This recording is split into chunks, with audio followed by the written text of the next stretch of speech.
Dans cette nouvelle vidéo, j'aimerais revenir sur l'intervention de l'analyste financier Tom Lee sur SNBC un petit peu plus tôt dans la journée en ce qui concerne Ethereum, puisqu'il voit Ethereum filer vers 16 000 dollars. Ce serait selon lui le top sur ce cycle en cours. Donc par rapport à là où on est en ce moment même, c'est quand même un x4,5, puisque Ethereum s'échange aux alentours des 3,5, 3,6. Bref, on va aller sur les graphiques dans quelques instants. Alors Tom Lee, il faut savoir que ici aux États-Unis, en termes d'analyste financier, il est reconnu, il a de l'influence, même si la majorité du temps, si les gens les écoutent, ils vont certainement pas gagner de l'argent. Le marché est comme ça, il est influent, des gens l'écoutent, et forcément, quand il prend parole pour partager une target sur Ethereum, ça influence indirectement et directement une certaine quantité de personnes, à savoir bien sûr que Tom Lee, il est chairman depuis peu de la compagnie Bitmain, sticker BMNR, qui est la compagnie qui, aujourd'hui, au moment où je tourne cette vidéo, l'entreprise qui possède le plus d'Ethereum dans leur trésorerie, puisqu'ils sont passés devant la compagnie Sharplink. C'est vraiment les deux géants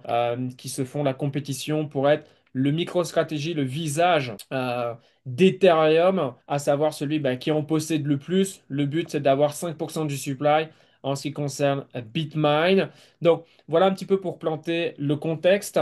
Et si on revient sur le graphique, en fait, leur prévision, elle est basée sur le comportement d'Ethereum contre BTC. Et ce que cette paire avait atteint comme niveau le cycle précédent, il y a 4 ans en arrière, c'était ici, Ether BTC. Selon eux, si Ethereum BTC revient à ces niveaux, donc on parle d'un x2,5, x2,7, par rapport à là où on devrait avoir un Ethereum à hauteur de 16 000 dollars. Voilà, ça c'est leur prévision à eux. Si on regarde maintenant Ethereum USD par rapport à là où on est aujourd'hui, comme je vous l'ai dit, on peut aller regarder, on va être sur, allez, hop, 16 000 dollars, 336%, voilà, fois 4,5. Alors, je dis pas que c'est impossible, parce que sur les marchés, il faut être ouvert à tout type de scénario. Maintenant, comme j'en avais fait une vidéo il n'y a pas si longtemps par rapport à ma prédiction en ce qui concerne Ethereum, j'avais mis Ethereum à 7,8 et déjà aller chercher 7,8, je pense que ce serait déjà une target très intéressante pour Ethereum basée sur son risk level. Un Ether à 1, ce serait un Ethereum qui serait à 10 846 dollars, en sachant que Ethereum n'a passé que 1% de sa vie sur ces 10 dernières années, un key level risque de 1. Alors bien évidemment qu'à chaque fois c'était son top de cycle. 2021 on était plus haut que 2017, et donc tout naturellement avec l'engouement qu'on a sur Ethereum, et Tommy c'est ce qu'il disait, aujourd'hui la situation dans laquelle on est Ethereum elle est très différente de là où on était il y a 4 ans, donc on peut faire largement mieux. Maintenant, c'est pas une garantie, c'est le marché qui va choisir. Et c'est ce qui explique que selon lui, on peut aller chercher une telle target à hauteur de 16 000 dollars. Mais si on regarde ici, avoir ce niveau 1, ça serait avoir un Ethereum à 10 840 dollars, ce qui serait déjà, waouh, quelque chose de plutôt pas mal. On parle d'un, allez, on va dire un x2, allez, pratiquement un x3, un peu moins, bien sûr, par rapport à là où on est maintenant. On aurait un Ethereum à je ne sais pas quel market cap, donc il en faudrait de la liquidité pour faire bouger Ether, mine de rien. Donc voilà, attention aux prédictions en fait que les gens font et partagent, que ce soit à la télévision ou sur Internet, puisque au final personne ne sait lire l'avenir, c'est tout à fait cohérent. Mais 16 000 dollars, personnellement, ça me semble beaucoup. Moi, j'espère me tromper, parce que si on a un Ether à 16 000 dollars, waouh, imaginez-vous la suite pour le reste du marché.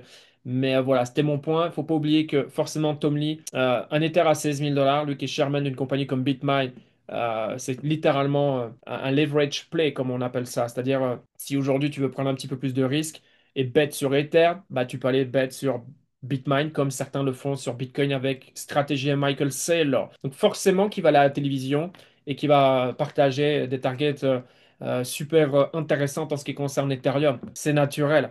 Ils sont en ce moment dans la course à l'accumulation d'Ethereum, en compétition avec Sharplink pour être le numéro un et avoir ce narratif, cette hype de devenir le micro-stratégie de Ethereum. Donc, il va pas venir à la télévision et dire, oh, notre target sur Ether, c'est 5,8. Vous imaginez les investisseurs, ce qu'ils vont se dire? Ils vont se dire, mais alors, moi, je ne vais pas investir sur Bitmain, ça n'a absolument aucun sens. Forcément que si Ether va à 16 000 dollars, si les gens pensent que c'est possible, ils se disent, ok, alors Bitmain peut donner un multiple beaucoup plus intéressant. Voilà. C'est comme ça que je vois les choses. Au final, ces personnes pensent à leur propre intérêt, bien évidemment. Et puis on en reviendra toujours à la même chose. La majorité du temps, les analystes, quand ils viennent à la télévision exprimer ce qu'ils pensent, la majorité du temps, ils se trompent, ni plus ni moins. Donc je dis pas que Ethereum ne peut pas aller à 16K, je dis simplement que c'est pour moi très difficilement envisageable de voir un Ether à 16K sur ce cycle. Maintenant on verra, en crypto on a déjà eu plus d'une surprise.